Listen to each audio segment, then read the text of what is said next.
I'm going to tell you how to do price bracketing right now. So here's what I like to do with a client. Jennifer, turn your mic back on, please. I want you to think of a number that's for a video project, a 30-second commercial. Okay, and I want you to write it into the chat window so everybody can see it but me. It's like a magic trick. And you could be the typical client, the producer. They never want to tell you. You work in motion design, right? Yeah. Okay, so this is going to be very easy for you to role play.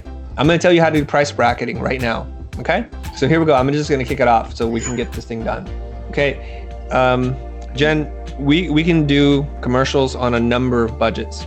It's all over the place what we can do. And we pride ourselves on our ability to work with a range of budgets. How much money do you have to spend on this? Well, how about you come back to me with some ideas and tell me what those things might cost. Okay, so here's the thing is, I don't want to come back with an idea that's so far out of your range. It's a waste of my time. It's a waste of your time, to be honest. We've done that in the past with not good results. I just don't need an exact number, but how big is the sandbox we need to play in? Are we talking about 100 to 200K? Are we talking 2 to 500 or over $1 million? Because we've done projects in all ranges. Where are we in? What ballpark are we in? I'd like to try to stick with closer to the 100,000 range, if possible. Okay. I can hear some hesitation in your voice if I'm interpreting that correctly. And so when I said between 100 to 200, are we closer to 200 or to 100?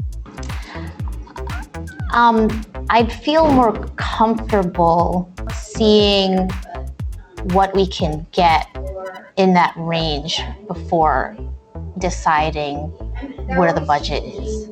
Okay, so if I come back to you and I do a budget, say for 180,000, does that keep us in contention for what you're willing to spend? Yes. So I don't want there to be any surprises. I don't like surprises. It's not like a birthday gift or a surprise anniversary party. Those are good. This is the kind of surprise where we do some work and we think of some ideas and we come back and you're like, you know what? We have $45,000. I'd be really disappointed if that were the case. Right. Are we in agreement there? Yeah. Okay. So I'm gonna go away. I'm gonna think about some ideas, not to exceed 180, but I know our team, my creative directors, they know how to stretch a dollar. So the more money you give us to work with, the better we can make it. Okay. Got it. All right. So I'll probably submit something around there. Okay. So that's the end of the scene. What's the number you wrote? 200,000. Okay. So you're playing a little hard with me. So you guys see, I'm not going to go away and build an estimate for 400. So I got pretty close. And she was playing it a little differently than people would normally play it, but that's okay. So I'm not leaving money on the table and I'm not going to waste my time. And so I'm using two concepts right now, John. Price bracketing. You see that? I bracket so high and so wide, and I'm listening to her comfort or discomfort in the conversation. And each time she was pushing me to the $100,000 range.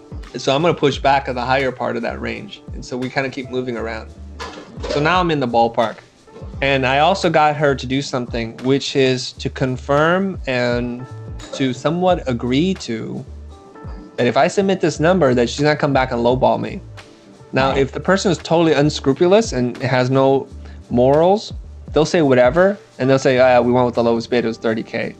But since I asked so directly, our nature tells us if it's not right, we should say something. Otherwise, we're going to be beholden to that. So later on, when you tell me, I'm going to tell you what I feel about you. Right? I'm going to call you back later and say, Jen, I'm horribly disappointed. You remember how we had that conversation? This is not a smooth talking conversation. This is an FU conversation. So my tone's going to be very different. So Jennifer, you remember how we talked about that, not wasting time? I feel like horribly disrespected right now because we had that conversation for this reason and this reason alone, because I'm not in the estimate building business and you just wasted my time. Basically, we just agreed that within 180, we're okay. And then I submit the bid like John did. And then later on, they're like, you know what? We went with the other vendor. They were 65. That's when I tell them, you know what? You just wasted my time. I hope you enjoyed this segment from the archives of the Futur Pro Group. In case you didn't know, the Pro Group is a community of diverse creatives including designers, artists, developers, brand strategists, and architects from all over the world. Some of the benefits of being a member include bi-monthly coaching calls with Chris, office hours, which are monthly calls with subject matter experts to help you with things like writing, business development, mindset, and strategy. Real and virtual meetups, breakout rooms, speed dating, and open tables. Exclusive access to over 170 pro calls, mentorship, friendship, accountability, and a sense of belonging. Check the description below to find out more. But don't take my word for it. Here's a pro member to share their experience. Being a part of the group also helped me to transition out of my first production company into something that is way more fulfilling for me. And since we started this business, our very first job, we got at $25,000, which is actually 5 times more than what we usually would charge for work. But it's being a part of this group and constantly being accountable to the growth and to the worth that I know is in myself. Like, that's what's helped me to definitely improve and to go forward in my business. So if you're interested, check out thefuture.com/pro-group. Thank you for watching. We'll see you next time.